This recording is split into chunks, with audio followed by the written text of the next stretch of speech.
Good day po mga idol. Ayan na po yung mag wheel press machine na inassemble natin. No? Nakakatuwa, nung masalangan siya ng mags, kitang-kita yung pagka-proportion ng machine.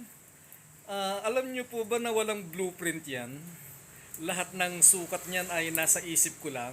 At ang isang napakaganda niyan, wala pong welding. Detachable po yan.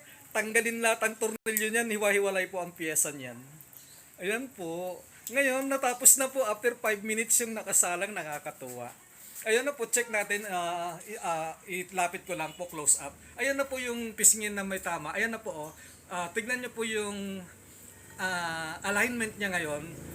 Yung distance ng pointer at saka ng mags ay hindi na po nagbabago kahit ikutin po ng mabagal.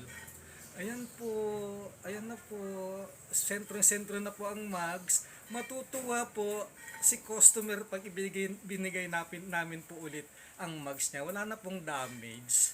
Yun lang po. Salamat. Bye-bye.